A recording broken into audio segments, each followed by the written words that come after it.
అవుతుంది కాబట్టి 30 లక్షల వదిలీకి అవుతుంది కదా, ఆడికి అవతల పార్టీ సంబంధించిన వాడికి 10 లక్షలు ఇస్తున్నాం, 10 అని చెప్పరు, వాడి కోసం ఒక 50 పట్టురప్పు అని చెప్పేసి ఇందులో అవతలవాడికి ఒక బెదిరించి ద్వారా ఆపడము, లేకపోతే వాడికి ఒక 5-10 కూర్చోబెట్టేసి వీళ్ళు తినడము, లేదా ఇళ్లలో 2-3 పోటీ పడితే ఎవరెక్కువ ఇస్తారో చూసి వాళ్ళకి ఈ సీట్లు ఇచ్చారు.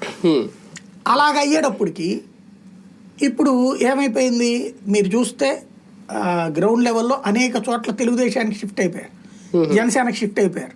ఎందుకని మామూలుగా ఫ్రమ్ ద బిగినింగ్ పోరాటాలు చేసి వచ్చినోడు లైక్ నందిగం సురేష్ లాంటోడు ఇట్లాంటి వాళ్ళకి కసి ఉంటుంది, నాది నా పార్టీ అని. ఇది డబ్బులు ఇచ్చాము ఆ రోజున అయ్యాము, ఇవాళ మళ్ళీ అవతలవాడితో రేపు గొడవ. ఇప్పుడు ఈ సంపాదించుకోవాలి కదా ఏదో ఒకటి, ఇళ్ల పర్మిషన్ లేఅవుట్ల పర్మిషన్ తెప్పించుకునేదో డబ్బులు సంపాదించుకోవాలని నువ్వు అధికార పక్షమైంది కాబట్టి 10 పైసలు డబ్బులు లేకుండానే వెళ్ళి వాళ్ళు అమ్ముడుపోతున్నారు, షిఫ్ట్ అయిపోతున్నారు, తెలుగుదేశాన్ని షిఫ్ట్ అయిపోతున్నారు. ఎందుకు జరిగింది ఇదని చెక్ చేస్తే ఇలా నడిచింది.